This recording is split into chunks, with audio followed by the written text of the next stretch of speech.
حدیث کی راضی نبی مہربان صلی اللہ علیہ وسلم فرمائی یکون فی امتی خسف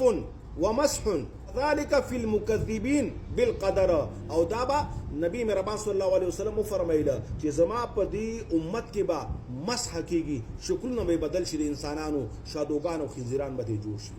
زمکه به راکاږي نبی مهربان صلی الله علیه وسلم فرمایي دا به زما د امت نبی او دا به هغه څوک وي چې هغوی انکار کوي د تقدیر نه او تقدیر نه مني امام ابو داود او امام ترمذی دا حدیث را نقل کړی دی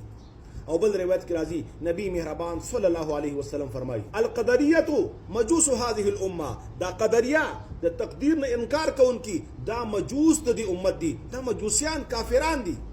ان مرضوا فلا تعودوهم که بیماران شي بیمار پرسه ته مو ورځي عیادت مکوي و ان ماتوا فلا تشهدوهم او کوم نشوي ما حاضرېږي داغه دعا ته ما حاضرېږي داغه تعزیت او جنازې ته حدیث امام احمد او امام ابو داود راخسته دي او یو بل حدیث کې راځي نبی مهربان صلی الله علیه وسلم فرمایي لا تجالسوا اهل القدر ولا تفاتحوهم وتاسو مکه د تقدیر نه انکار کوونکو سره لا تفاتحوهم علما څو معناګانې کوي لا تفاتحوهم هغوی باندې خپل فیصلې مه کوئ هغوی د خپلو جګړو ثالث مو جوړوئ هغوی ته مو ورځئ هغوی ته څه اکرام او عزت مو ورکوئ چې هغه مشر دی ته پرې فیصلې کې نه ثالث یې مه جوړوه فیصلې پرې مه کوه دا دومره مرتبه والا سره نه دی دا د دین نه خارج دی لہذا ځان ته نه ساته ځکه چې نیکانو سره کینی نیک بدن نه جوړ شي صحبت صالحه تورا صالح کو نه ده امام سعدی وای د نیکانو سره ناسته به نیک کی او د بدانو سره ناسته بدی و صحبت طالح تورا طالح کو نه ده نیکانو سره کینا نیک بدن نه جوړ شي لہذا دوی سره مه کینا خپل جګړې او فیصلې دوی ته موړه او دې معنا د دې لفظ بعض علما دا کوي دوی باندې ابتدا کې سلام مکوا چې ناستی او ته به السلام علیکم دا سلام یو تحفه ده د سلامتیا نه دی د ارشاد مو بیانوا په کافر باندې او به دغه شان بدعتي باندې چې تقدیر نه انکار کوي دوی باندې ابتدا په سلام سره مکوا او درې معنا بعض علما دا کوي دوی سره بحث مکوا مناظره وسره مکوا دوی سره خپل وخت مزه کوا دوی به د تقدیر نه انکار کوي او دې لپاره دلایل د ځان نه جوړ کړی دي وجنبا علما فرمایله د چا نه دا تاسو مکوا کم کار کې په دې باندې څه دلیل دی بلکې دا ورته وایا چې قران او حدیث کې د دې حکم شته سوی قران او حدیث د دې په اړه کې نو به خبره خواضح شي او یو بل حدیث کې به لعنت ویلې نبی مهربان صلی الله علیه وسلم باندې په هغه چا باندې څوک چې انکار کوي د تقدیر دا تقدیر په اړه کې احادیث مبارکو استاسو مخې ته ما پیش کړل اصل کې به تقدیر سره انسان ته ډیره تسلی ملاويږي چې کله انسان ته یو غم او پریشانی راشي او دا تاسو چوکي چې هر مصیبت د الله تعالی نه واپس لیکل شوی دی بس دا د الله تعالی تقدیر دی دا د الله تعالی قضا او فیصله ده باغی باندې بزر راضي شم یو حدیث کې مرضی ته مؤمن نشي جوړې دی ما اصابک هغه مصیبت چې تا ته ورسېده لم یکن لیخطئک هغه نو چې ستانه خطا شوی و بس تا د یو مصیبت رسیده یو نعمت رسیده هغه د الله تعالی په حکم باندې و الله تعالی تقدیر و د الله تعالی قضا او فیصله و ستا په باره کې و لهدا که مصیبت دی خفه کېږه ما الله در رسولی دی په دې باندې راضي شه او که نعمت دی نو کبر پرې مه کوه الله درکړی دی الله ستا په باره کې لیکلی دی و انما اخطأک لم یکن لیصیبک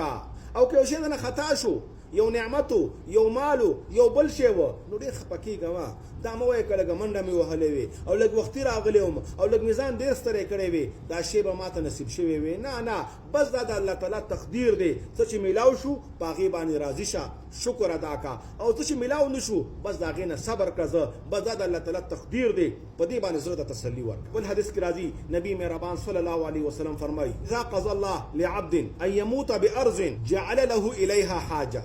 چې کله الله تعالی دیو بنده باره کې فیصله دا وکړي چې دا به د فلان کیږي کې مړ کېږي او د فلان کیږي کې قبض کېږي په بازار کې په حجره کې په کور کې په یو خاص ښار او خاص ملک کې نو نبی مهربان صلی الله علیه وسلم فرمایي الله تعالی هغې طرف ته یو کار وګرځوي یاره وایي د فلان کې واده دی ور به شمه دا فلان کې سودا دی پسې به لاړ شمه یاره فلان کې دعوت را کړې هلته به ورشم بس هلته د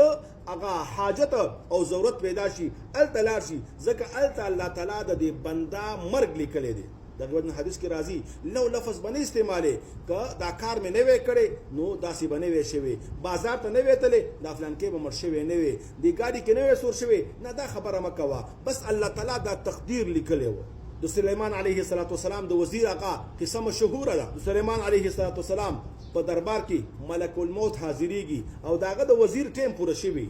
لیکن هغه د هندوستان په یو لري جزیره کې داغه د مرګ ځای وي. ملک الموت هغه ته ډیر په غور سره ګوري، هغه ویریږي. هغه سلیمان علیه السلام ته وی چې الله تعالی ته هوا تابع کړی ده، د هوا دغه د پاره داسې وا لکه جهاز وي. دی هوا ته حکم وکړه چې ما دې چې ته لري بوزي. بس هوا ته حکم وکړه، هغه په والو ته او هغه جزیرې ته ورسېده. الته ورته ملک الموت ورسېده، روح یې نه قبض کړه. ګوره دا لیکلې ورته الله تعالی ته په خپله په زړه کې واچوله. سلیمان علیه السلام د خپله مطالبه وکړه. ډېرو مفسرینو دا واقعه راخیستې ده. نو کله چې ستا په باره کې الله تعالی د مرګ یو فیصله وکړي او په کوم مکان کې وکړي او په کوم سبب یې وکړي، دا د الله تعالی تقدیر دی. د دین اخوا دیخوا نشي کېدی، دا زموږ ایمان دی. او که څوک انکار کوي نو په احادیثو کې د ده باره کې مختلف وعیدات تذکره وشوله. یو ځل نبي پاک د تقدیر تذکره وکړه. یو صحابي عرض کوي اے د الله رسوله ارأيت رقا نسترقيها ودواء نتداوى وتقاتا نتقيها هل ترد من قدر الله شيئا؟ قال هي من قدر الله. یو صحابي عرض وکړه اے د الله تعالی رسوله مونږ بعض اوقاتو کې بعضی مرضونو د پاره دمونه طلب کو، د بعضی بیمارو د پاره علاج کو، د بعضی آفتونو او مصیبتونو نه مونږ وقایه لکه جنگ کې مونږه ډال استعمالو یا یو بل شی استعمالو او مونږ ځان محفوظ کو. نن سبا د مرض نه مخکې ویکسین کېږي، هغه مونږ استعمالو. هل ترد من قدر الله؟ دا د الله تعالی تقدیر بدلولی شي چې یو مرض دی او مخکې نه ما ویکسین وکړه چې ما باندې دا مرض رانه شي او ما باندې دا مرض رانغی، نو دا ما د الله تعالی تقدیر بدل کړ. یا یو مرض دی او ما علاج وکړه زه ټیک شوم مړ نه شوم، نو دا ما د الله تعالی تقدیر بدل کړ. یا یو گزار ما باندې کېده، ما د ډال ونیوه، زه دا سره کې دا ډال نه اوس به لګېدلی وي. منډه مې ووهله، زم که منډه مې نه وهل اوس به لګېدلی وي. نبي پاک فرمایل دقه د الله تعالی تقدیر دی. د الله تعالی په تقدیر کې دغه و چې د باندې به دا مرض راځي، دا علاج به کوي الله تعالی به یې ښه کوي. د باندې به ګزار کېږي، دا به منډه وهي الله به یې بچ کوي. د باندې به یو دیوال راغورځېږي، دا به د هغې نه مخکې کېږي د یو کار دپاره، الله به یې بچ کوي. دا هر څه د الله تعالی په تقدیر دي. دقه شی الله تعالی لیکلو، دا یقین جوړ کا، دا عقیده جوړه کا، ته به بچ شي، ته به محفوظ شي. او دا معنا د تقدیر ده.